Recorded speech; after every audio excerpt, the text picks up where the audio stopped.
Well, hello, everybody, and welcome to Brunch with Bigfoot, Michigan Rob. Of course, I am your host, BMR. Thanks to each and every single one of you for coming on in today. I've got a great show in store for you. Fred Roehl from Alaska joins me for the very first time. I appreciate Fred. Fred's YouTube channel's link is pinned. It's in this description of this show. Go check him out. He's got a fabulous YouTube channel, and we have a great show with Fred. Typically joining me in studio will be his Tex. Don't know where Tex is. He works crazy hours. He might be still sleeping. I sent him a message, so he may be coming on during the show. I don't know, but the show always goes on. Again, a fantastic show in store for everybody for coming on in. You can find us at iHeartRadio. You can find us on Spreaker, wherever podcasts are found. If you're new here, please subscribe to Bigfoot Michigan Rob on YouTube, Texas Front Porch and the Blondes and the Booze Paranormal Podcast. Our shows are pretty much on 7 days a week. I don't put out the times anymore. You guys know what the times are, but my key that I tell everybody is, you know what? Turn on your alert bell. You won't miss any of our shows.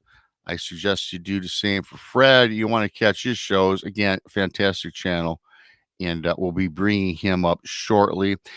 Also, the super chat's open, a great way to help support what we do around here. That's open for you. Also, you can become a BMR pirate. Join today. Join the many, join the few, depending on your point of view. You get a picture of me in the chat room sporting a bandana. Yeah, that's what you get. Okay, so thank you for that. Also,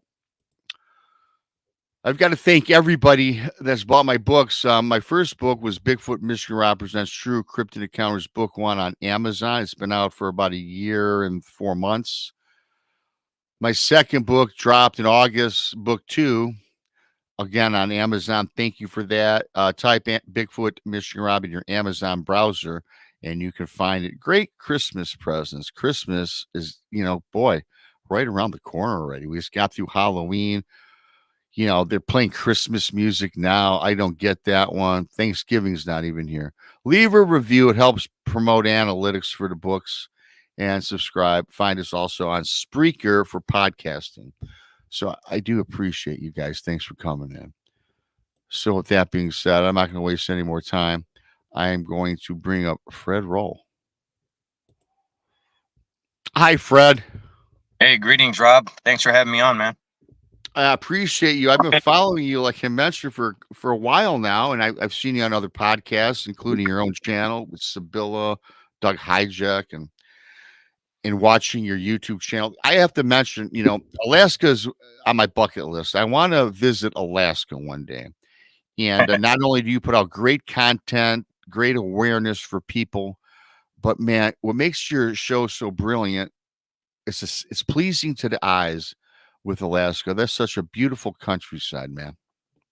Yeah, it is beautiful, but the thing is, that's why I have the channels to warn people that there's more going on around here than meets the eye. There's a lot, and most of it I don't even showcase on the channel. It's just daily life. Everyone talks about this Alaska Triangle thing, and I think that's a bit of a misnomer because that happens throughout the whole state. It's not, and the reason they call it a triangle is those are the most populated areas in that triangle, and that's where you get most of the reports. A lot of villagers won't even speak about it, regardless of what it is, whether it's little people, hairy man, UFOs, whatever. In our culture, there's a heavy superstition about speaking upon it will manifest it or bring it forward. There'd be bad omens involved, and it can be trying at times doing the channel, especially with some remote villagers who are sharing their encounter. Sometimes it's difficult to get them to really open up.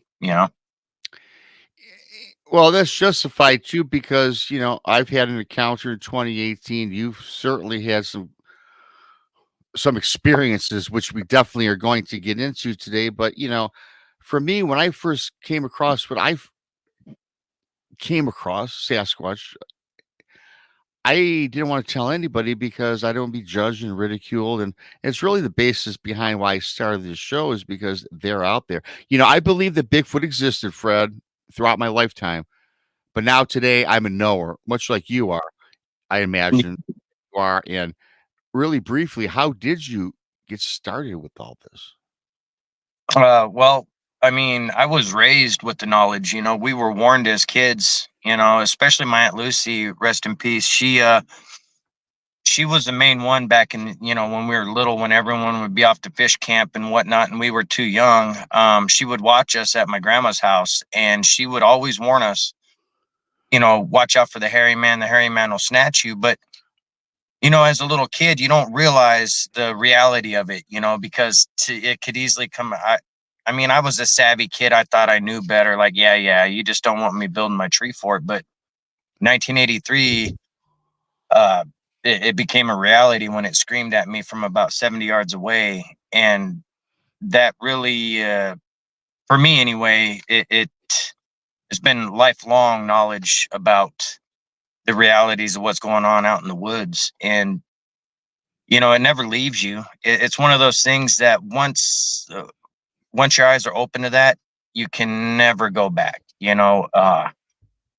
And again, one of the driving forces for the channel is to spread that information to people, regardless of what they believe. I don't give a flying rat's ass what anyone believes. I Yes. try to just state it in a format that, hey, this happened to so and so over here. Be aware. Have a good day. I leave it at everyone's feet, and I don't ever ask anyone to believe anything. It's irrelevant to me. Yeah, that's such a great point because when I had my experience when I had mine, for about a year. Then when I came forward with it and started getting more involved, doing the research and talking to a variety of people such as yourself, for about a year, I got mad because I was this guy that was trying to convince my friends, family, whomever, that Bigfoot exists, right? And it took me a long time to just tell my story to the people I care about most and other people. And I was always frustrated because I couldn't sway their opinion, and then I gave up on that. And then I realized, Rob, it's not my job to convince people. I feel though that my calling now is just to inform people that these things do exist. And I get some flack sometimes because a lot of people have had great experiences with Bigfoot or Sasquatch. Mine was Oh not. I yeah, don't promote Sasquatch as the friendly forest giant like many do. And I get flack, but I'm transparent. I can only go off what I've experienced, which was terrible. yeah, And I gotta imagine, I've heard with Alaska, these creatures, humanoids, ancient folk, whatever you want to call them, they're a little more aggressive than they are in the lower states, from yeah, my opinion. yeah. And I think that's directly due to our extreme environment. Like right now, we have high winds going on, and that's why I'm not in front of my house recording this. My pit bulls get all squirrely in the wind and stuff, so it makes it impossible sometimes to record inside my cabin. But when I went outside to get ready for the show here in my Tahoe, the wind was blowing so hard it had the whole Tahoe shaking. So I came to a better place, but it's extreme. What down in the States, they would get a high wind warning. Oh, hurricane force winds, this and that. It's Thursday here. It's not.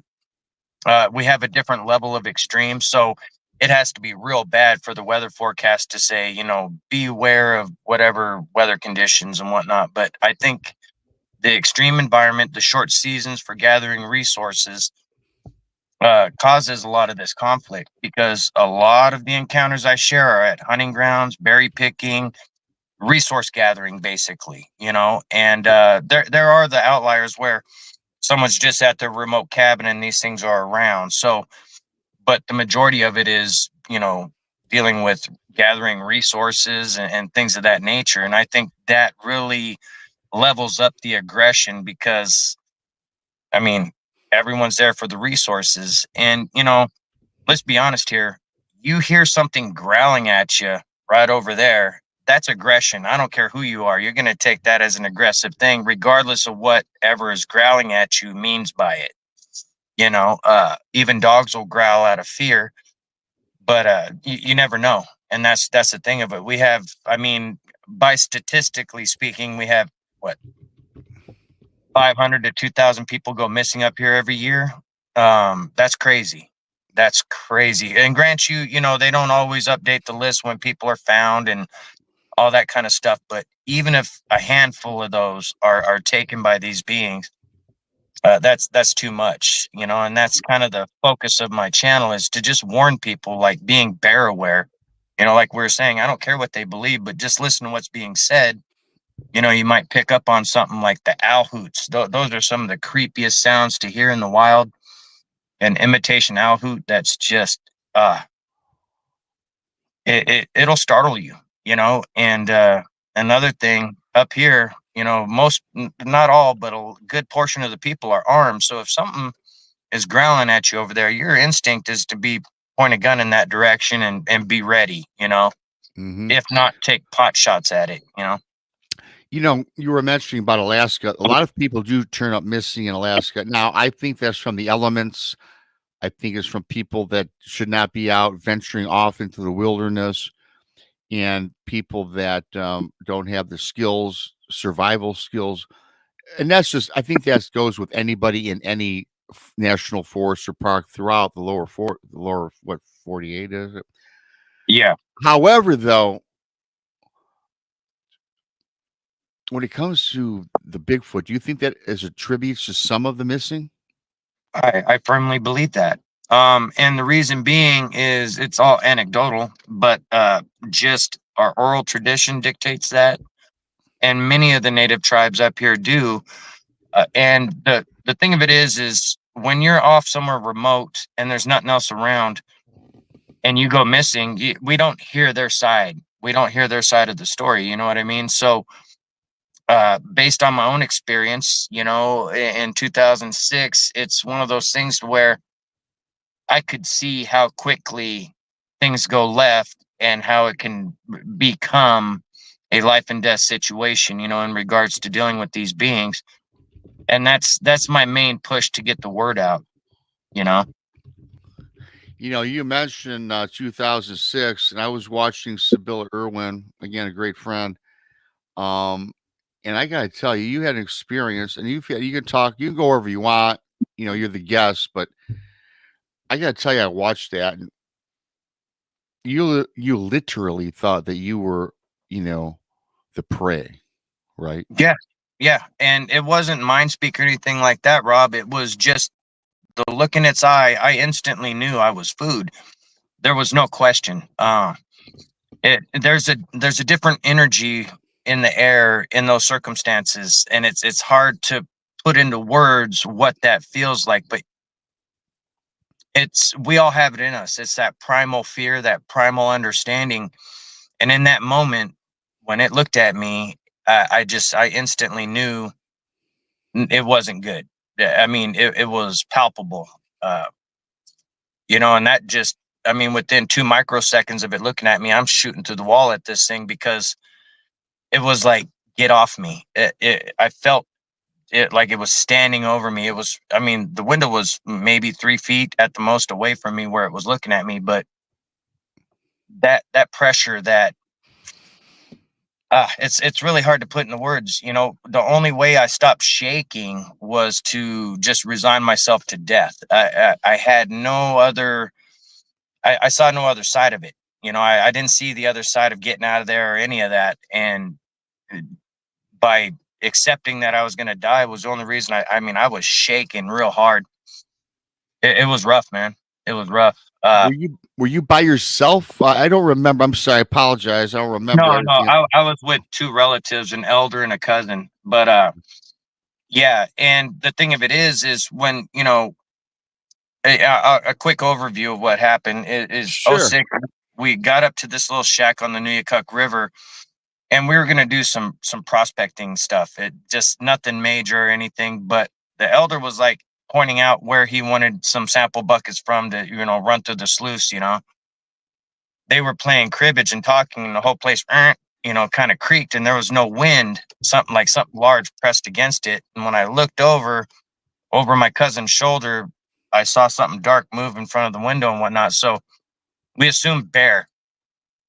grabbed the spotlight. I had that shotgun, and my cousin had 30-06 at the time, and we opened the door to shoo this bear away. Nothing on the riverbank side, and as we panned over towards the tree line, that's when we saw 3 sets of eye shine and immediately stepped back inside. All we had was this little J-hook to keep the door shut. It's 5/8 plywood and 2x4 construction. It was nothing. It was a glorified box. But within a moment, I'm trying to talk to my elder. There's Harry Man out there. I'm talking to my cousin. He's on my left shoulder, and all of a sudden, in an instant, he's under that card table. He's holding onto the barrel of that 30-06, but everything changed when I hit that little J hook. There was this pressure in the air, like when your ears don't pop after getting on a plane or what have you, where the person next to you sounds like they're 10 feet away or talking in a jar. That's the closest I could, equate it to. And we notice he's looking up at the window across, because there's 2 matching windows that are 18 by 24. But we notice he's looking across at the other window, and it looked like he was having a seizure the way he was seized up, and he had wet himself. But we look over, and this thing was looking down at him and then turned its gaze to me, and that's how I reached that point of shooting through the wall. It screamed. The whole place shifted, almost took me off my feet. But that scream, the salmon chowder, salmon stew stuff we had for dinner, that pot rang like a tuning fork. It was so loud. It reverberated so much. And even with that earmuff feeling, you could still hear that thing ringing. So in reality, it was probably a lot louder than what I realized it to be. Sorry, I got a bunch of activity going on around me, Rob. That's why every once in a while you see me looking around. No, that's fine. But yeah, so with the circumstances of that, and it felt like they were playing games after that. They were running around and backing off, and in hindsight, looking back at it, it was almost like they were testing to see if we were going to shoot again. Because once that thing looked at me, I instantly shot through the wall with my shotgun. But after that, and they were running around and throwing some rocks and stuff like that. Looking back on it, it seems like they were gauging to see if we were going to shoot again. And when we didn't, and the sun started coming up or whatever, or get more daylight, and we were leaving out of there, when they chucked that rock, I helped my elder down the riverbank, and once he got his footing, that his shotgun was over my shoulder. He had an old Wingmaster, right? And that shotgun, the buttstock was kind of pushing me forward a little bit, so I scooted back about 4 to 6 inches, stood up, and I had the 30-06 at that time. And when I got to full height is when that rock flew by my face.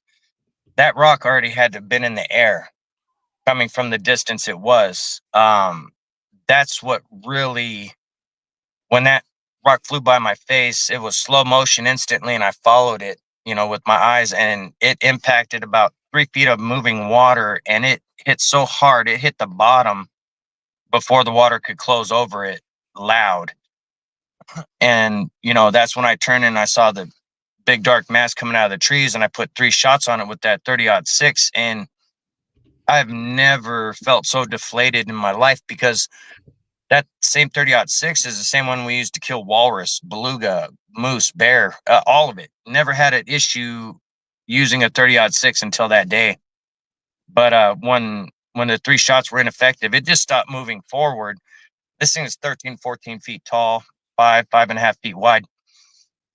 It really, gosh, at that point, I still didn't think we were going to make it out of there. The boat was running. All they were waiting on was me to jump down there and get in and whatnot. But still, it still felt like it was at the end. I was just waiting for how they were going to take us out. But luckily, we got out of there. But another driving force for the channel is it ruined our friendship. We, we were peas in a pod up to that point.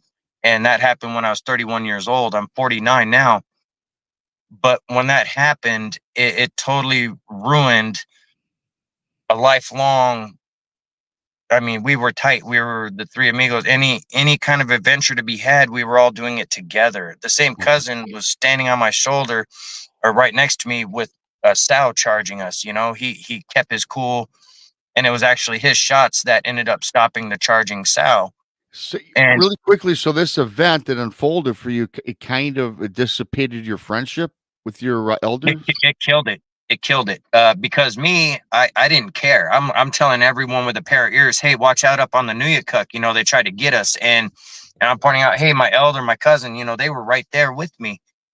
And my elder was in a position with like the some commissions and stuff through state agencies, you know, as far as hunting rights and stuff. So he got real quiet about what happened because he was worried about it affecting his position.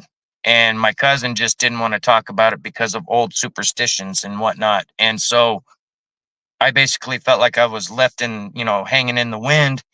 And all I was trying to do is warn people. And that rift that it caused was just too much at the time for us to overcome. And it hasn't been fixed since, you know what I mean? And so having that loss, I understand people's reluctance to share.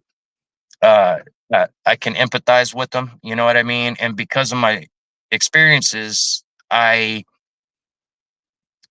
guess in the oral tradition I was raised with, I have an ability to bring people right into someone else's encounter with the way I share it. Because I talked to them multiple times to get all the finer details.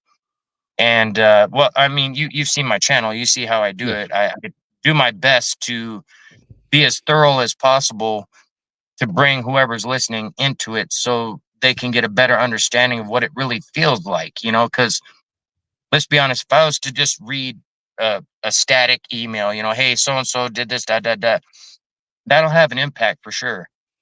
But telling it from their perspective as it's playing out, it really brings it to life for the listener, and it brings them into their shoes so they can better understand what it's truly like to go through one of these experiences. You know what I mean? I do know what you mean because I do every Friday or Saturday. I get a lot of I market to folks that, hey, if you have an encounter story that you don't want to come on air and discuss it live, I get it. But if you want to provide me an email, I will do your encounter, your experience, and I do a video once a week. And when I read the email, and a lot of times I ask for like a phone number, I'll get a story, and then I'll get them on the phone. And when I Yeah. talk to them, you can tell, you know this, Fred.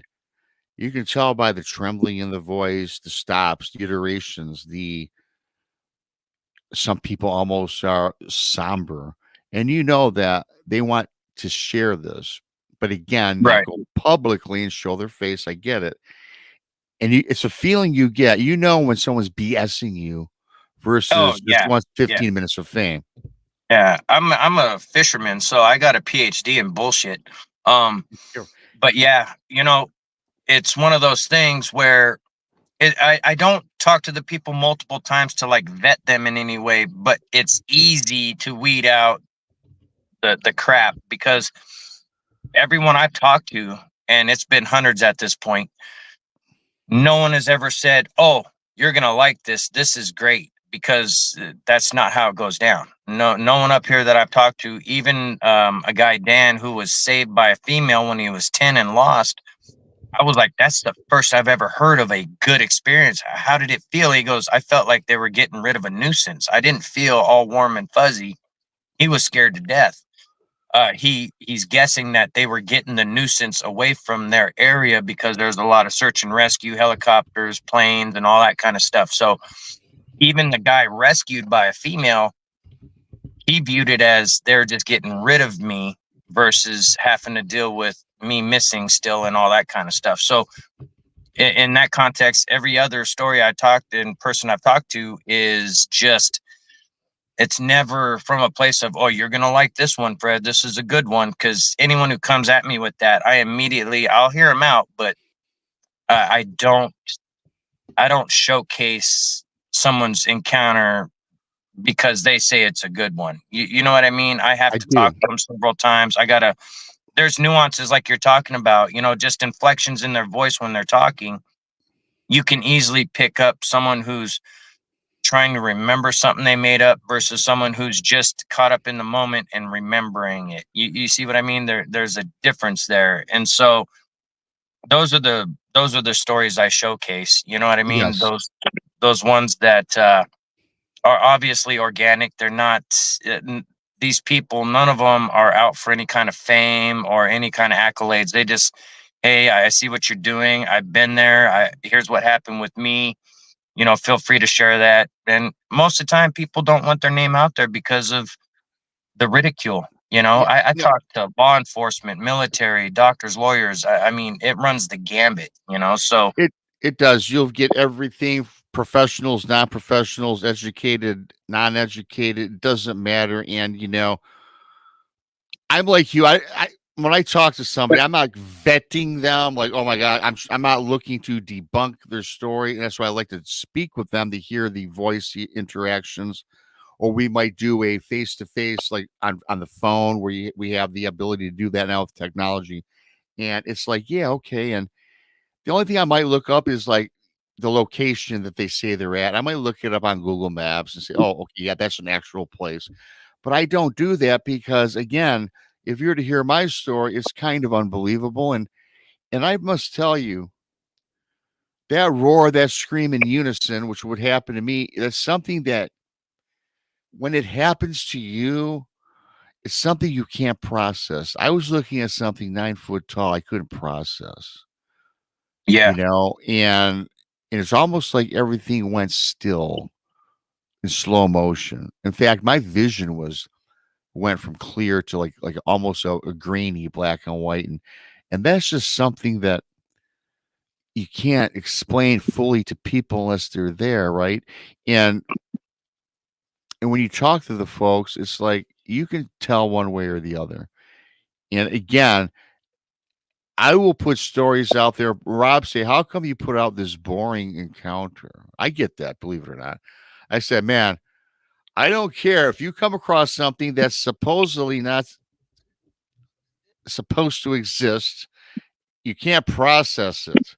So any encounter that you come across, certainly, Fred, it's not boring.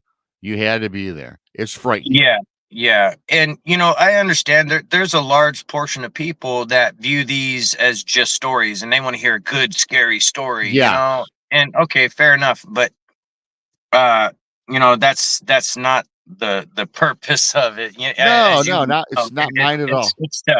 it's to get the word out there, and that's why I have the interactive map on the website, is so people coming up here or people who live here who are going to these areas, they can go zoom in on the map, pick a marker, and oh, you know, it's embedded with my YouTube channel, so they can easily hear what encounter happened in that area, the behaviors involved in it. That's the main thing for that map, is so people know what behaviors are happening whether it be whistles, owl hoots, voice imitations, whatever it is, they can be aware of it, you know, regardless of what they believe. Because God forbid they get out into these areas and they start hearing a 800-pound, 1,000-pound owl hoot. They don't exist. You know what I mean? So you gotta. Uh, it's kind of a balancing act, you know. And I try not to be a gatekeeper for anything, any reason. You know, I share people's experiences. Like a lot of people will scoff at the orbs and things of this nature, but I've, with my own eyes, and we got video evidence of this orb at Miss Carol's house zooming around, and you can't fake that. You know what I No. mean? Like there's so much going on, and I don't know what it stems from, because there's been several encounters that I've showcased on the channel where someone's freaked out and they start praying. Well, guess what? These things leave. I I don't know what to do with that, I but heard you bring that up, and really quickly, Fred Roehl joins us. Subscribe to his channel. The link is provided in the description of this.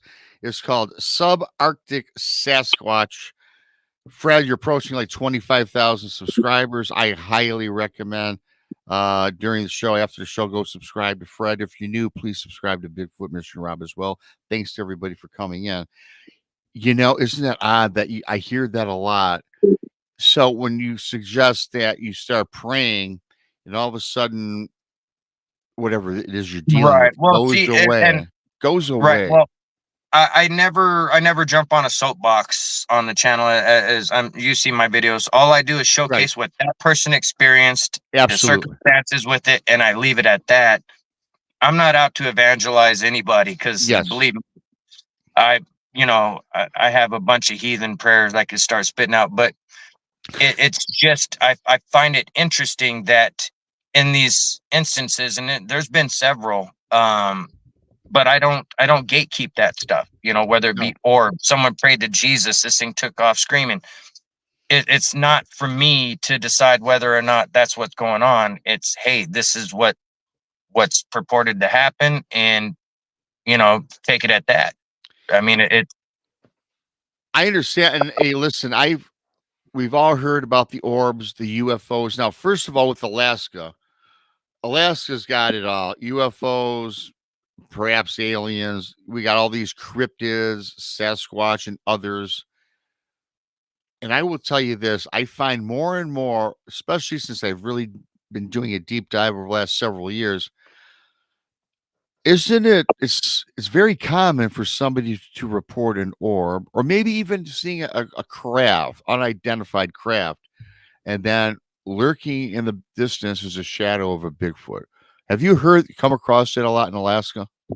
not the correlation of the two at the same time, Okay. but definitely, UAP, UFO activity, and also Bigfoot activity near the same area, but not in context of, oh, there's a UFO. Wait, there's a hairy man screaming at me too. Okay.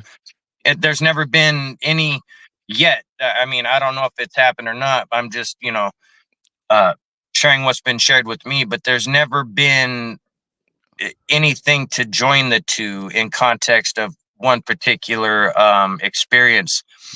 One thing that is kind of strange is it was in 1998. I was at the mouth of the Nushagak River with my dad and my cousin Jason. We got stranded on a sandbar, gravel bar, because we left town kind of late and we lost light and we got grounded. And so we had flashlights, but we didn't want to fight with a weak flashlight to get into the channel and try to make it to Angel Bay. But as we're sitting there waiting for the tide to change, further up, about 2 bends upriver past Angel Bay and whatnot, we saw this bright light, and we assumed, because it was hunting season, right? We assumed someone was drifting down because there was no noise, but it was bright. And we assumed they were spotlighting for moose. We're like, okay, well, hopefully when they get down here, we can ask them to use their spotlight to show us the channel. We can get up at least to Black Bluff. So we're sitting there waiting, and just as this bright light, and I was surprised how bright it was. I had never seen anything that bright, as far as a spotlight. We used to have those million candle watt freaking little spotlights. They work great, but not like this, right? Mhm. And so just as it was about to be revealed coming around the bend, it blacks out and lights up about a half a bend below us out of our sight. Instant. It was like, boom, it goes out here and lights up behind us. And when we turned around and was like, what the hell is that? No noise at all.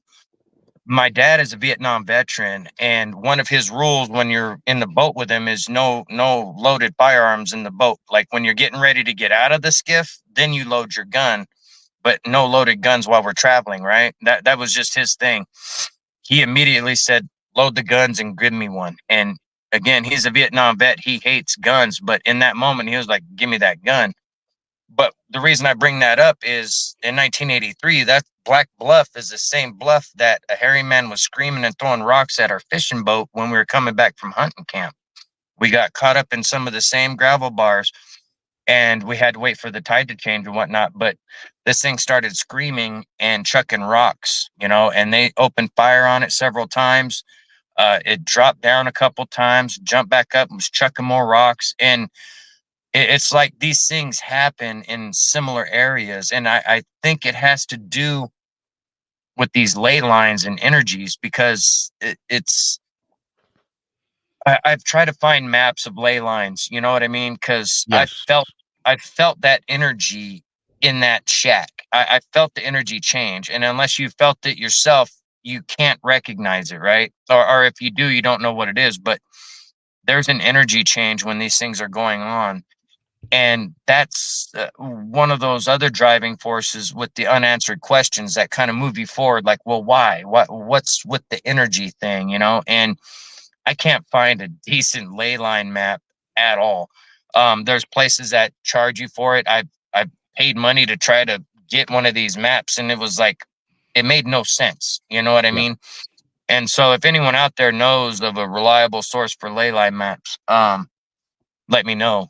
But I think there's a correlation with these energies, because a lot of the encounters where people are terrified, these things could easily break down a cabin door and snatch the people. Right. But it's almost like they're preying on that energy, that fear energy, that negative energy. Even with my experience, I felt toyed with. It felt like they're doing everything they could to scare us, but not get us. You know what I mean? Outside of when we left the cabin and that rock almost hit me, but it really felt like they were preying on that energy. And that, to me, that energy feeling, and also people praying out and these things fleeing, it just kind of, what do you do with that? You know what I mean? We can go biblical, we can go whatever direction with it, but at its core, that's what happens. You know, bad energy, you pray, boom, these things leave. So it kind of limits certain aspects of it. You know what I mean? It's kind of. Well, I do know what you mean, and again, I know. Listen, with me personally, I'm not a religious person, and I've said this on the show. I'm like, again, I'm transparent. Do I believe in God? Absolutely, I do. You know, I went through Catholic school my entire life, kindergarten through 8th grade. Went to church Monday through Friday as a part of going to school. I believe in God. Okay, that's my higher power. But here's the thing. And I'll ask you this question really quickly, and this is kind of a subject matter that people are they're for it or they're against it. I get it, but it's the question that has to be asked. It's if you talk, because everybody has their various opinions and thoughts on Bigfoot. We all do. But when you mention and start praying and something disappears, it's always suggested if you have an evil entity or spirit in your home, burn the incense, do this, have your home blessed. So if you're praying in the middle of the forest and you have an experience with these cryptids or Bigfoot, Sasquatch, and you pray and they go away, does that give you the opinion that there might be something? And I hate to use that term evil, because I don't want people slamming me for calling them evil, because I'm not, and I don't suggest they're even the Nephilim. Right. However, No, I don't think they're necessarily evil or the Nephilim. However, I do feel they're part of the corrupted flesh. And okay, they did the DNA reports, and so it comes back human woman, unknown man, right? Well, yeah, if we want to talk biblically for a moment, in the same chapter, it talks about the Nephilim and the fallen angels. It also speaks to how they corrupted the flesh of the beasts of the field, fish of the sea, and the birds of the air. Now, if we go by that, it would make a lot of sense with why these creatures run from prayer. The DNA can't, you can't find a father for it. And that's kind of where I'm at with it. Like, I'm not a religious guy. You won't catch me in church because that's a man-made thing. The fact that me and you are talking about it right now, we're in church according to the Bible. correct. So it's a personal thing for everybody. Yes. Organized religion is the downfall of man. Not that the people there aren't good people or good, solid believers. Absolutely. It's anything that you are. Churches advertise it, they turning it into a business. You know what I mean? So that in and of itself, making a business of it, corrupts it. I don't care. Absolutely. No, I get. I've been to church in 20. It just you and I are on the same page. As I stated earlier, believe in God, but you don't have to go to worship my Creator, God. I don't have to go to church. I've been to church in 20 plus years. Doesn't mean I'm a bad person. Doesn't mean I don't believe. Yeah. And I've seen what's going on. And that's just the way that rolls. But I always ask that because I'm always told if you have evil in your house, pray, right? But that don't work if you don't have a belief system either. Yeah, that'd be a heathen prayer. I said prayers that night in 06, buddy. It didn't help me because I was not in my heart a believer of anything. It was, God help me. But in that moment, of all that fear, there was monsters outside. You know what I mean? So you would think something like that would bring you closer to your Creator or something along those lines where you'd have some religious epiphany. That wasn't the case. It was like, me. How am I going to live? How, before Kerry Arnold passed, I was doing an interview with him. This was, I don't know, 2-3 years ago now, before, not too long before he passed, rest in peace. But Yes. he asked me, "Oh, were you protecting your family?" And I said, "Kerry, no. In that moment when it made eye contact with me and I shot through the wall, my family didn't exist. It was get off me, get off me. Like, I wasn't out to save anybody. I wasn't, the way things went down, a lot of people might assume that maybe I'm coming from a hero complex. I'm going to save everybody and shoot at the, no, it was save me. It had nothing to do with everyone else in there. It was get off of me. And I was no hero in that. I just happened to not be as affected.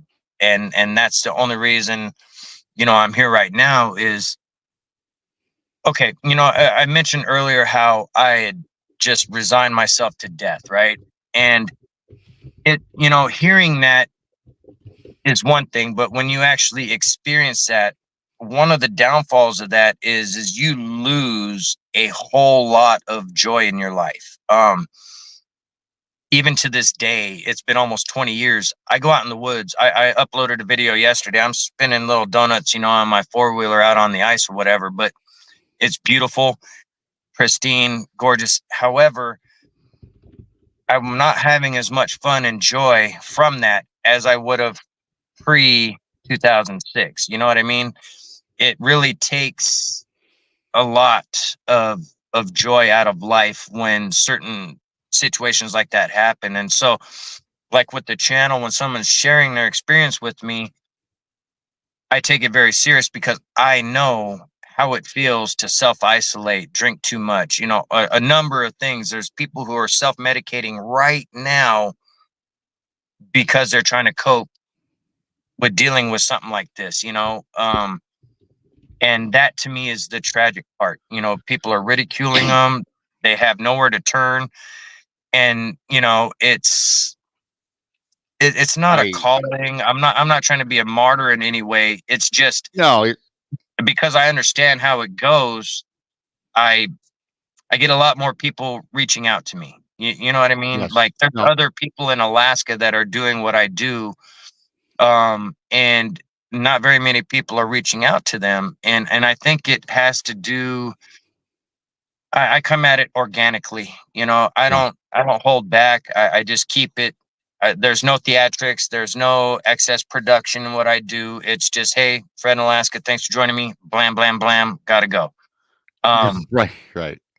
And I keep it that way because that's in essence our oral tradition. That's how everything was brought to us. So speaking on oral tradition thing, a lot of people will be like, "Oh, that's native folklore and mythology." Nah, bullshit. Oral tradition, oral history is what keeps us alive and why we're here today. There's no wasted words. Everything in an oral history that you hear is to keep fellow tribes people alive. It's not bedtime stories. It's not campfire stories. It's legit good hunting grounds, good fishing grounds, whatever it may be.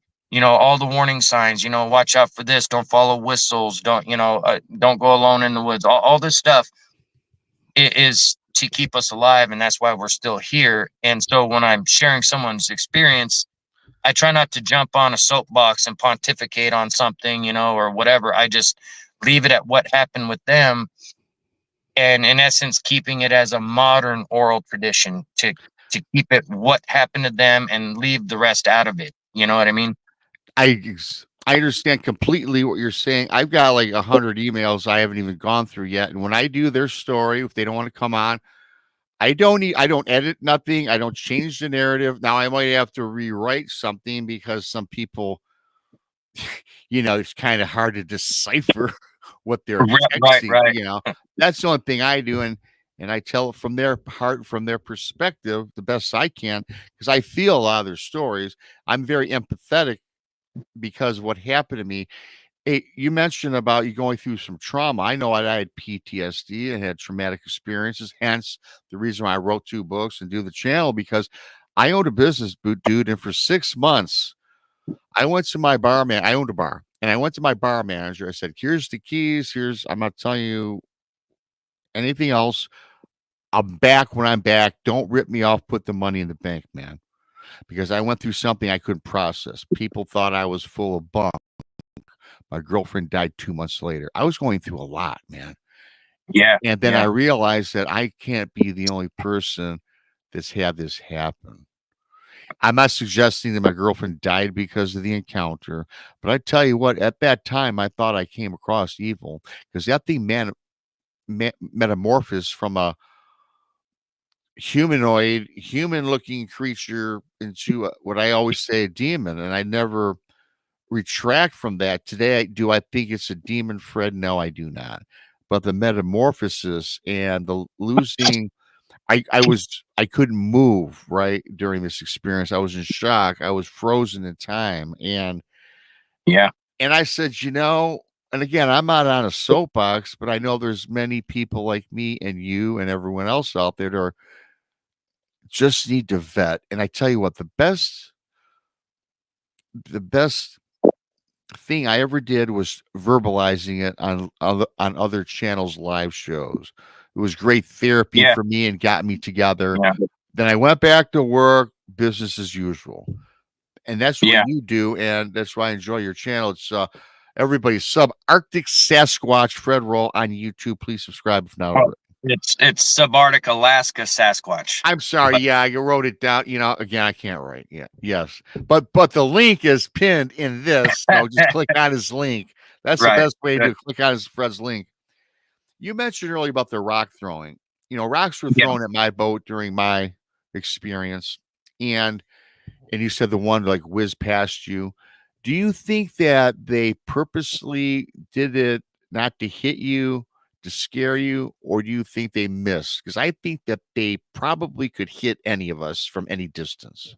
Right. Well, see, I think they were trying to hit me because, in context of what happened, I scooted back 4 to 6 inches to get my footing because that buttstock was kind of pushing me, forward. So I scooted back before I stood up, and had I stood up right where I was, it would have taken my head off. And that rock had to already been coming from that distance. So, because we're talking, it was about 50 yards from that tree line where I'm assuming the rock came from, because there was nothing else except this thing coming out of the tree line, which was approximately 50 yards away. So, I honestly think they were taking out the problem one. You know what I mean? Because it's all anecdotal, but to me, it seems like I was to them the worst threat because I was the only one actively shooting. You know what I mean? I shot through the wall. We came outside. I shot this thing 3 times. So I think that rock throwing instance for me, it just coincidentally, for whatever reason, higher power looking out, whatever it may be, I scooted back before I stood up. And that's the only thing that saved me there. Um, Another thing, when we were getting out of there, when I was on my knees in the bow of the skiff trying to reload that 30-06, we were swerving back and forth, and I thought my cousin was trying to break friction and get up on step. But what I found out many years later is they were chucking rocks at the outboard too to try to stop us, um, which totally changed. I mean, I already knew it was bad, but in context of them trying to stop us from leaving, it made it even more clear that it wasn't just a let's run you away type of thing. And I think about my experience when I hear of other people going through it. Yeah, I mean, Miss Carol's down at Kinney Lake right now on the Kenai Peninsula, um, at her little cabin there, man. I call him Squatch Bait. He hates that shit. But Ryan, we were down there last year. Oh, yeah. He thinks I'm such an asshole. I introduced him to Dr. Jeff Meldrum as Squatch Bait when Meldrum was up here a couple years ago. But so anyway, me and him are down there talking with her. This was a little over a year ago. And as we were talking, she said, "Hey, there's a weird light. Where's it reflecting from?" She thought it was a weird light inside her house, just reflecting on the inside of the window because it was about dusk. And so I was like, she goes, "Come and sit here and see if you can figure it out." So I sat where she was sitting and I look, and there's this salmon colored ball, and it wasn't bright. It wasn't like super, get your attention, but it was just kind of opaque. And so I was like, wow, that's weird. So I went out the door, and when I went out the door, this thing started moving from directly in front of me off to my left. And so I kind of walked parallel with it because it looked like there was something else inside this kind of aura, right? It was salmon colored. And so as we move over, Squatch Bait's instantly behind me on the porch with his XBR rifle. And I'm just looking at this thing, and I look back at him, and he's just got his eyes are big. He's like, what the hell? And all of a sudden, this thing started shimmering and moving away into the woods. Like it was trying to lure me away. And I was like, oh, hell no. And that's when Squatch Bait's like, I think it'd be a good idea if we went back inside. I was like, no shit. Yeah, we're definitely going back inside. But even in that context, what do you do with an orb? You know, how do you even it was just surreal to experience that. But Miss Carol, she's down there, almost 80, and dealing with this on the daily. I mean, she's got blink camera evidence of this stuff, tree knocks and whoops off in the distance. The Copper River Valley, I've showcased a couple different videos on it, and one of them's called Killers in the Valley. You know, the Ottermen natives in that area firmly believe that they're killers. Back in the 70s, there was an elder that shared an experience that she heard from one of her elders about Horse Creek, which is right across the river from the Kinney Lake area. But they stated they saw a group of these beings around piles of bones of missing villagers, right? And they backtracked 4 different times to keep these things from following them home. Now, this isn't some mainstream story where they're trying to, you know, garner some kind of attention. This is all hushed tones between tribesmen, you know, and those accounts to me, they hold a lot more weight because these natives aren't typically out for accolades or attention over this stuff. There's too much superstition for them to want to like go public with it. You know what I mean? They don't even like talking to each other about it. So,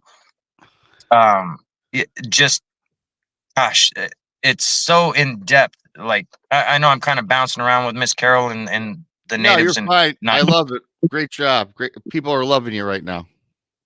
The thing of it is it's all involved, you know, all these superstitious things, all these beliefs by the natives, and then these Miss Carol isn't even native, you know, she's just an old homesteader.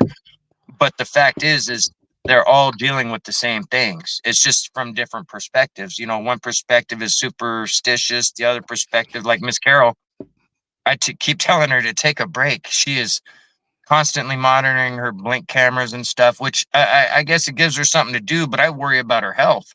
You know, she's not a spring chicken, and I'm concerned that she's just running herself ragged, worried about what's going on outside. But, you know, I tell her, just do what you got to do. And all her family, thankfully for her daughters experienced and saw the orbs themselves. So, and they heard some whoops and some banging and stuff. So thankfully, initially they were like, well, we believe mom because she never lied to us, but what's going on? And then they actually experienced some of those things with her. And now she has a little better support system, you know, as far as that goes, but she's still on the front lines with it. And, you know, I wish there was more that, you know, as a collective we could do for people like that. But outside of the IR floodlights and the cameras, what else can we do? Yeah. You know? Yeah. I got to ask you things. Yeah. I'd like to ask you a question. You're of First Nations descent, correct? Yeah. Tribal? Yeah. Yeah. And I'm a Curyung Tribal Council member. Okay. And I've had conversations with many First Nations tribal folks that have been on the show or just talked via email. And I will tell you this, that I find that the majority that I've spoken with, and there's many, right? I'm not an expert at all, but the majority I've spoken with have spoken of Sasquatch as the protector, right, of the forest. We talked a little briefly backstage, you know, that protects the land. You know, they protect from the dog man or all the evil elements. Yeah, and you are, but you're a little different. Where you're kind of with your experiences and thought process, you kind of go against that. And I'm wondering if you get flack from your elders. No, my elders, when I asked them, hey, where did these things come from? What is this about? They said they've always been here and they're not our friends. They will steal you and eat you. So it's from context of what I was taught and raised with, it's always been adversarial. There's never been a basket weaving party with the hairy man or a berry picking session. That shit Right. don't go down. Right. It's a different place up here. Like I did an interview. I was with Jill and Brett with Flash of Beauty. They were up here a little while back, and just before we started filming, Jill, she was like, "Oh, here's some tobacco," and I was like, "Oh, I'm not that kind of Indian," and she was horrified. I was like, "No, Oh, you Indian and a fifth of whiskey, right? The right, stereotype, maybe." right? Yeah. I was like, we don't have tobacco growing naturally up here in Alaska, so I appreciate the sentiment, but that I'm not that kind of Indian, But yeah, a lot of people, what they don't understand is there's a vast distance between like plains tribes and even the West Coast to up here, and it's a totally different environment. I There's so much I can only speak for what I've seen myself within my tribe and my people. There's a deep rooted superstition that even me speaking on it right now, I do catch some flack from certain people. Like, are you giving Alaska a bad name? And hey, Oh, you right. shouldn't be talking to the Gussucks about this, right? And it's like, nah, I don't care about that. What I care about is public safety. People are going out there and they're getting traumatized. I'm just basically my channel is like making everyone bear aware. Hey, watch out for the Yeah. warning signs of bears. Be aware they're out there. That's the only thing I'm trying to do. I'm not trying to scare people out of the woods. That's not the case. I enjoy the woods. I don't care if other people enjoy it. It's knowing the potential dangers. That's the thing. Like when Miguel and Sibylla was up here, I kept telling Miguel, God bless him, I was like, dude, the bears are a serious threat. You don't understand. It's not Yogi and Boo Boo. It is going to go down and it happens real fast. And fortunately, he was able to see what I was talking about without being in immediate danger. But in Alaska, it gets real fast. There's no margin for error. And you have to act accordingly. So in these situations where people are out in the wilds, there's been several that were unarmed, not even bear spray. And I feel for those people, but to me, and I'm not trying to cast aspersions on anybody, but anyone who goes in the woods, the deep woods of Alaska without a firearm or any way to protect themselves is an arrogant dumbass. Yeah. They have a superiority complex. They need to stop and just leave alone because I don't care how much of a tree hugging person you are, don't want to hurt a critter.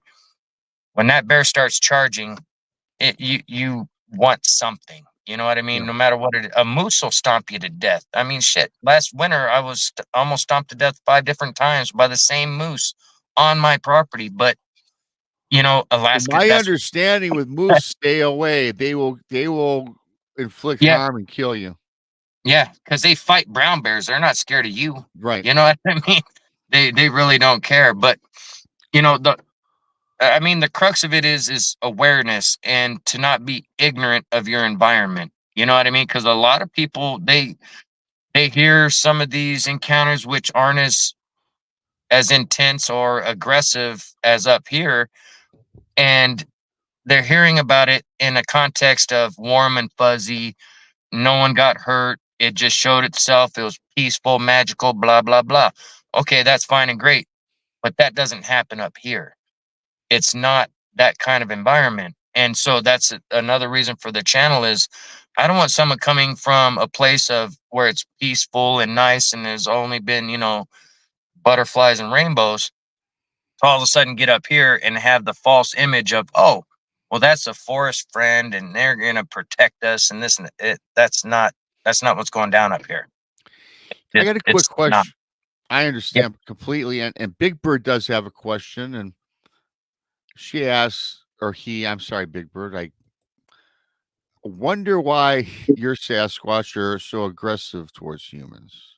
You kind of explained it, but if you think Yeah, that, what I think it is that the short seasons, there's conflict at resource gathering areas. And let's be honest, if something growls up here in Alaska, they may get shot at. You know, I can't honestly say the next guy isn't hearing a growl going to just start shooting blindly in the trees. I've seen people do it hearing a rabbit squeal. You know what I mean? So I think there's a lot of yahoos just popping shots. There's aggression, you know, at resource gathering areas. And, you know, I make the joke that everything in Alaska wants you dead, but it's not far fetched, man. When you can step off your porch and the moose is trying to end you, you know, you're dealing with a different element. You know what I mean? Because as soon as I step off my porch, I'm in the food chain, whether I like it or not. You know, I've walked out my door to a brown bear right out there. I've walked out around back, black bear, moose, whatever, fox. It, the animals up here do not respect property rights. They don't care about boundaries. They, they don't read your sign that says no trespassing. You know what I'm saying? Um, they just don't. It is literally the epitome of wild America, the last frontier. You know, you can watch every documentary you want about the place, but until you've been there and you live it, yeah, it's hard to wrap your mind around that brown bear over there. It looks like it weighs about 700-800 pounds. It's coming at me. You see what I mean? It's yes, different thing running towards a camera. It's different when you're in real life and that thing is coming to end you, you know?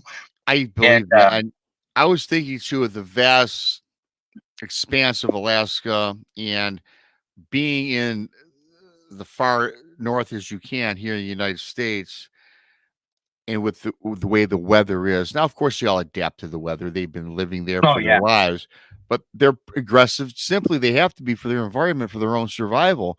Because Bigfoot, Sasquatch aside, they're predators and they prey on each other, right? And they gotta be fierce. Yeah, because when I'm out moose hunting, if I see a bear, I'm going to shoot away. Yeah, I mean that's just how it Yeah, goes. It's that circle of life. That's why I pointed out earlier. Let's be honest. If something growls, that's aggressive, yeah, even if in context it was a scared dog saying "Don't touch me, don't hurt me." You see what I yeah, mean?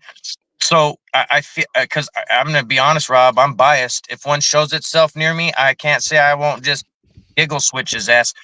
But in context of what people are dealing with, if something growls, it's viewed as aggressive. So I I try to take it with a grain of salt, but when I talk to the people and I say, "What'd you feel inside?" Like your primal, because I trust in that more than what you feel with your eyes. You know what I mean, or what you see with your okay, eyes.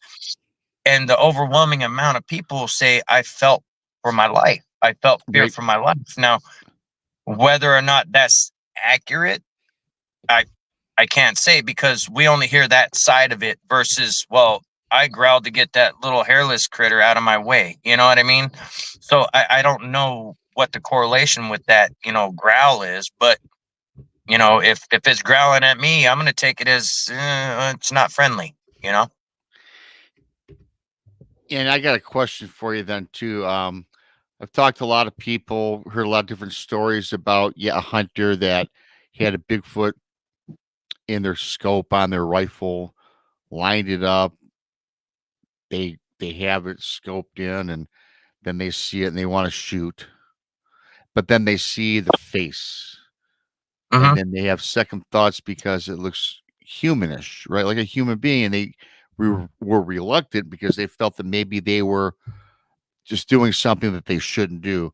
And let me ask you your take on that, but also from the Bigfoot that you've come across, do they have a human element about their physical features? Yeah. The ones I've seen look like cavemen.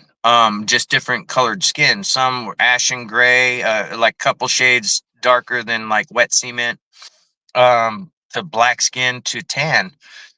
Uh, but always, you know, nose, nostrils down. The nose are wider, flatter to the face. The one I looked at that looked at me in the window, if I was to separate myself and just look at the image of it, it reminded me of one of those old tintypes of a Native American with all the wrinkles, because this thing had wrinkles upon wrinkles, like it was ancient, you know. Mm, But it really looked Native American with how the nose went down flat. I mean, it wasn't as pronounced because it was flatter to the face, but the features around the cheekbones and stuff reminded me of Native American. And I firmly that then we get back into the whole, you know, Genesis 6 and all that kind of right. stuff. He was as Um, similar to the first picture I showed you of my experience. Anything like that at all? similar, yeah, you know, big brow ridge, you know, that Yeah, type of thing. right on. Eyes more sunk in. Um, but I would say more leaning Neanderthal caveman look I, versus modern human. Oh, okay, you know what I mean? yeah, no, I got you. Yeah, but definitely humanoid, not nothing ape like. Humanoid. Yeah, humanoid is the thing that's my go-to when I talk about these beings, if you will. Right, right. You know, But some of the whoops that they make are similar to primates, you know, that they very, very well are. And I could see where someone would correlate the two. Oh, this must be an ancient hominid, ancient ape, you know, Gigantopithecus, what have you. That's not what I've seen. yeah. But I could see why, you know, because I've heard whoops that you feel in your chest. You're just like, holy shit, you know, because it's powerful. I One of the most awesome but terrifying things is hearing that scream because it's in multiple octaves at once and it's so powerful.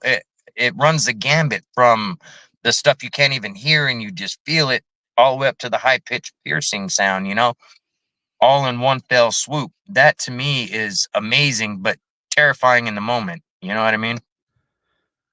I know what you mean. Thanks to everybody for coming in. Subscribe to Fred's channel. It's been posted now by Kimber, so click on it. You can also find it in this video. If you're new here, also please subscribe to Bigfoot Michigan Rob on YouTube. Texas Front Porch, the Blondes and the Booze Paranormal Podcast. Hit that like button, everybody. Thank you so much. Um, I've got a Did couple. I've you, not to interrupt you, but did you say blondes and boobs? No, I did. Blondes and Booze. The Booze. Blondes, Okay, I'm sorry. they're good. They're Sorry. Sorry. Well, My sometimes apologies. people have said boobs or booze. I was Earlier, like, wait, yeah. I wanted to make sure I was hearing you right, man. Well, you definitely were going to subscribe, I'm sure, when you heard that. But yeah, we got that. And then some people say maybe I said booze. No, it's the Uh, Bonds BOOS. Yeah, they're great friends of mine, known for 3 years, paranormal investigators. They've seen some Sasquatch. They have an awesome channel as well. And speaking of an awesome channel outside of ours, right? I had you mentioned the Kenai Peninsula yeah. often, Oh, yeah. and I was talking with Alec Pedikov. He's affiliated with Small Town Monsters. He's a good filmographer. You might be heard of him. You might have heard of him, but Yeah, I've met Alex. Yeah. oh, ex Alex. I always say Alec. That's Alex. So Yeah. I was watching. I had him on the show maybe last year, and they're at the cabin in the Kenai, and Yeah. person, and Yeah. I the know Scott baby, well. the I babies, planted the that baby. property. Oh, okay, so let's talk. So you heard then the story about the babies crying Oh, yeah. in the Oh, yeah. distance, but they only cried, Fred. It was kind of weird. The babies only cried when the women were at the cabin, not so much when Yeah. the men were there. Well, now, I have an elder relative. She's in her 80s, and Mhm. she had an experience down in Dutch Harbor on Alaska back in the 60s. And actually, I lined up for those guys to interview her. Her name's Elizabeth Cook, but her maiden name's Osterhaus. She's in their documentary. But she talks about how they heard these things imitating a baby crying that they knew. And just, I mean, the level of cunning to prey against a woman's natural instinct to protect the baby, to lure them out. That's that that's a level of cunning that is just yeesh, scary. Yeah, but I also heard too that maybe that wasn't necessarily Sasquatch because I was looking into some things. Alaska's known for, I forgot the name of it off the top of my head, but about an Otterman. Oh, That yeah, Kashaka? Yeah. yeah. Was that myth or what's your take on No, that? no. I've talked to people who have witnessed these things, so I don't chalk anything up to myth from what I've seen. You know what I mean? But yeah, I don't know what the correlation is. Okay, I view it from this standpoint. Any apex predator is going to know how to lure their prey one way or another, whether it's ambush style, luring them out by sounds, what have you, right? So I think that regardless whether it's Kostaka, hairy man, little people, whatever, they're known as watchers, watchers in the woods. The Tlingit consider them those who run and hide, um, or those who whistle. They got totem poles for these things, and natives, they don't waste energy and time on things that don't exist. So, in that context, I think all these separate different cryptids, whatever you want to call them, they all see and hear us, in our day-to-day stuff. They hear babies crying, they hear dogs barking, they hear men talking and going off hunting and stuff. So I think in context, they all have access to the resource that is humans, and how we interact with each other, and how our little family dynamics are and stuff. And I think they, with their intelligence, they utilize that against us at times, with the babies crying to lure women out and what have you. So I know of people that have shared where this thing imitated this guy's wife's voice perfectly to lure their dog just a little further into the brush, and it snatched their dog. That to me is,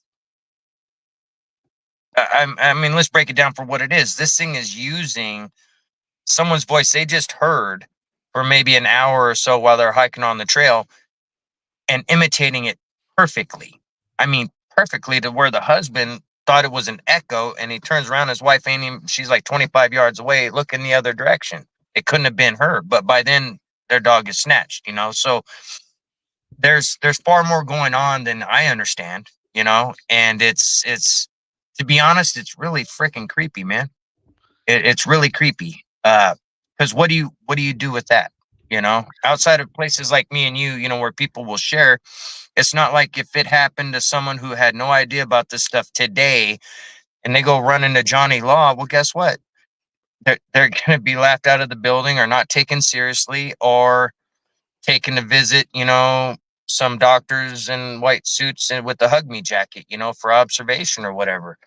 And that to me is a crying shame, Um, anyway, No, it no, just, no. it gets I love. aggravating. No, this is a great show we got going on. Everyone, please subscribe to Fred's channel. Kimber has been posting the link throughout, so that's awesome. Thanks, Kimber, for that. Thanks to everybody for coming in. Okay, I got to ask you this. I always ask people this, their take on this with Sasquatch. Flesh and blood, paranormal, combination of both. What's your take on that? I'd, from what I've seen, I would say flesh and blood, and I've seen paranormal stuff happen around them. Okay. I've never seen an orb transform into one. I've never seen an alien craft in one of these things. You know what I mean? So I feel flesh and blood. However, I don't know shit. Yep. I'm no Right. expert.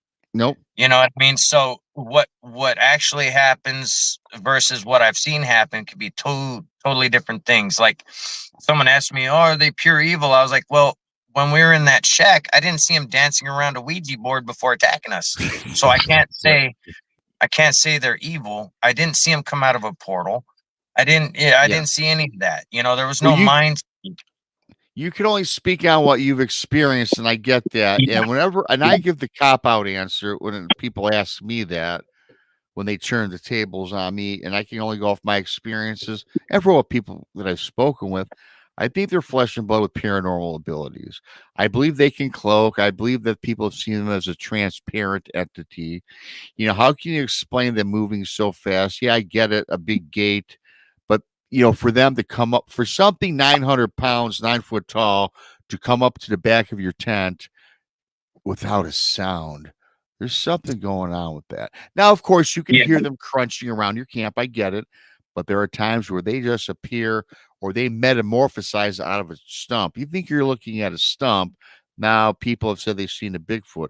I also think that many of us out hunting, I'll bet you more people that don't believe in Bigfoot, Sasquatch, many a hunter has walked right past them and not even seen them.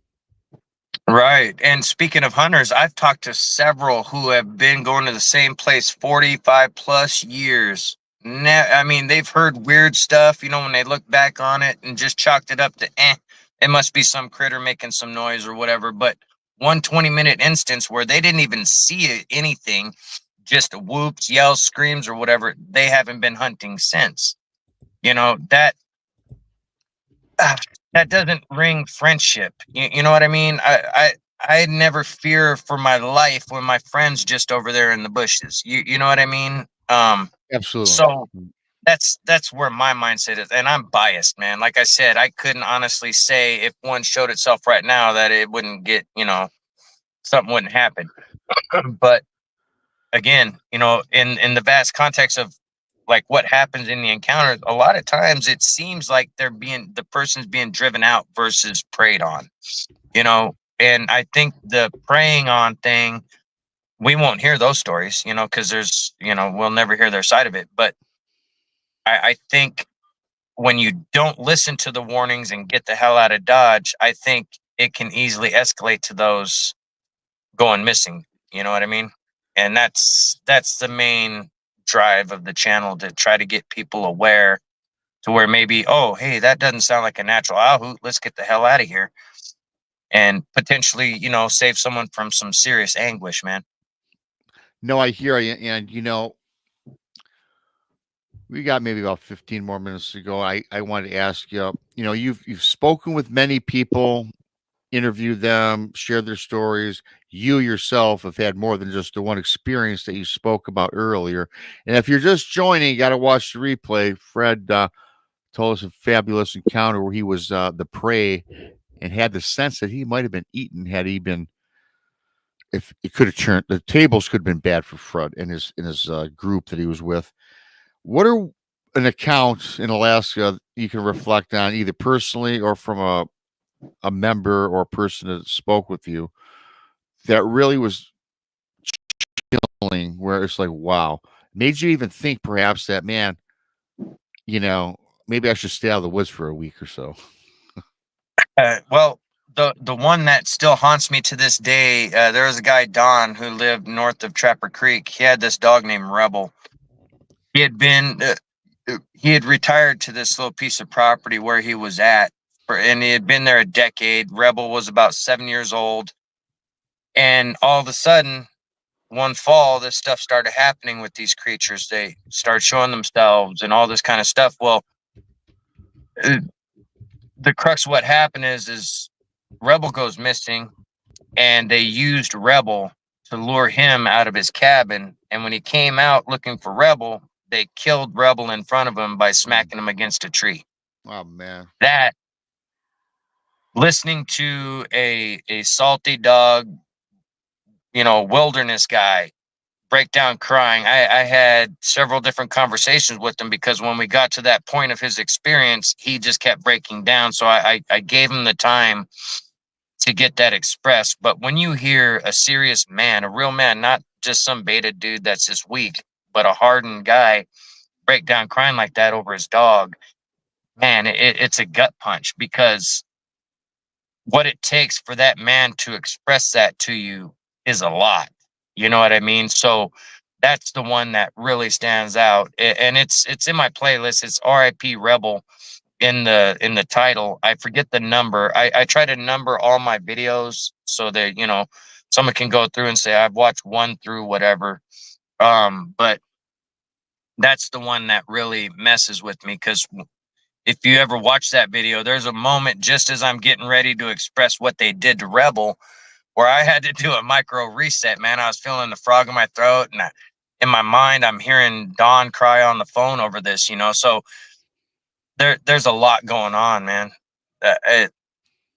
You know, there's things I put myself in the position where I told people, hey, even if you don't want your story shared and you just need to get it off your chest, let me know.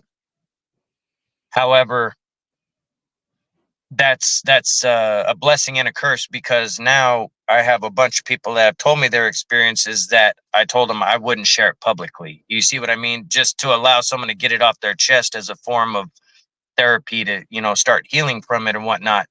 So there's more stuff going on than I can divulge publicly. Mm-hmm. And the map is on the website is just one starting point. I have my own personal map at home with Right. all the other stuff, and markers for. But yeah, sometimes I can go 12 days, couple weeks without posting a video because I need to decompress from all the stuff that I'm hearing from people. When you're talking to people about their worst day of their life, their trauma, their dog getting killed, them getting scared the life Yeah. out of them, it it takes a toll. It starts to weigh down on you. So that's why, like in my videos, you see me go out on the trail and I'm spinning donuts and all that kind of stuff. Hey, that's just decompressing. I broke my ribs not that long ago doing the same shit, but it's I don't know. It's strange. It's a form of therapy for me to talk to the people Right. and share it. And also, yeah, again, it's kind of a curse too, because then I got the weight of all these people that Yeah. are going through it and don't know what to do. And honestly, I don't know what to do either. I've told several people, well, just fucking shoot them. Excuse my cussing, but I'm Yeah. like, Yeah. just You're shoot fine. their ass. If you're feeling in danger, shoot them. Draw a hard line. Do what you got to do to keep them from thinking they could just come up on your property. Yeah. But You kind of answered my last question was, do you think that having your experiences was a blessing or a curse? And I guess my follow-up to that would be, are you glad it happened and you think that you're doing what you do today for a reason? yeah, I do, and I didn't initially recognize it that way, but once you start reflecting, 2020 hindsight, there are times it's like, screw this, man, I can't take anymore. And then there's other times where you talk to somebody and they say, hey, I came across your channel. It means a lot. I'm hearing what you're doing. I don't want to necessarily share this publicly, but here's what happened with me. So there's there's a recognition there to where, okay, I am doing something that's, helping someone somewhere. And so that can be a driving force as well. That and unanswered questions. There's so many, how come, why? And I'm no expert. I, Again, I I don't think there's any experts, and I always say this, if you claim to be an expert, then I kind of not going to give you my time because and it doesn't matter if you've been in the field for 40 years. Further, there have been people in 40 years in the field, excuse me, for 40 years researching, looking, have not come across that have not seen anything. Yeah, they might have got a cast, they might got some casts, they might have seen some tree breaks, maybe a structure, you yeah. know. But hey, we're not an expert in this, and some people see it, and some people don't. Oh, one other question. I said structure. You must have. Do you have structures in Alaska that are like 3 stories tall? My buddy Tex. My buddy Tex is not a big structure guy. If it's an 8 foot structure, but I've seen structures that are like 90 feet tall, that maybe that's significant, especially when the root is upended at the top of the X and the bottom is implanted in the Right, ground. right. You ever come across that? Yeah, I've come across upside down trees. I've come across structures, but a lot of them up here, they're not your typical what you would consider the TP type stuff. These are Right. more like ground nests. Like, Okay. I feel up here in Alaska, I think there's a bunch of different hidden cave systems that we're unaware of, because of how some of these things can just seamlessly not necessarily like disappear before your eyes, but they can run off into the trees and all of a sudden you can't find them. I've gotten reports of these things disappearing in the tundra, like Oh, mm, subterranean caverns. I've had them disappear in beaver ponds, that kind of stuff. They dive under the water and never come back up. So that must, it, geez, there's so many different things, but structures as far as, 3 stories and, 2 living rooms and a den, none of that. None of Right. that. Yeah. Well, Fred, I'm glad you came on the show. I've been following you for a couple of years. I came across you really through you were on with Jessica Jones, and I saw you in Space at Radio. Then I tuned in, and I've been following you casually throughout, like I do with most folks in the field. And I do appreciate you for taking the time out. I mean, we could go for 5 hours, man. We'll have to do a part Oh, 2 down the yeah. road. I mean, at your convenience. But I really enjoyed you coming on today. And Yeah. Fred's link. Why don't you explain your channel one more time before we go? Fred's link is in this show. It's been posted in the chat. Yeah. Yeah, it's Subarctic Alaska Sasquatch, and the website has the same name, just with .com. There's an interactive map there. You can go in, and again, like I said, you zoom in on some of the marker pins. That's embedded with my YouTube channel, so you could just go there, zoom in on a spot, pick a marker, and it'll give you a little synopsis, and you can choose to watch the video that corresponds with the encounter that happened there.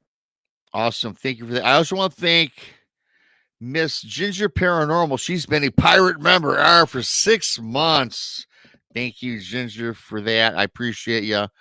Everybody on your way out, if not already, give me a like the video, share it with friends, subscribe if you're new, subscribe to Fred, subscribe to Texas Front Porch and the Blondes and the Booze, and not booze or not boobs, booze. Paranormal on YouTube. Today is Thursday. The Blondes and the Booze will be on tonight at 9:00. Go check them out. And Fred, thank you so much. Thanks to everybody in chat. Thanks for the people that are not in chat that are watching. I just pulled it up here. We had up to 73 people in the chat room, which is cool for an afternoon show. And 309 people are watching live somewhere around the world. Thank you to you folks as well. You do help drive the channel. Once again, I do thank you, Fred, man. It was a great show. I'm glad we got a chance to meet via the internet, if you will. Right. And I like to keep in touch with you, my friend. I got your numbers, so just reach out. I'm not hard to find. Well, in Alaska, you would be hard to find, but on the internet or on the phone, very easy. Yeah, very easy. All right, I got to pull a text and try to find the button to get out of here. I got so much stuff in here that I got to zip through. Bear with me, and I can't even find the button text. See, text is usually here to find the button. I found it. Thanks, Fred. Thanks, everybody. Yep. Hey, you guys have a good one. We'll talk to you again, Rob. Appreciate you. Thank you. Yeah.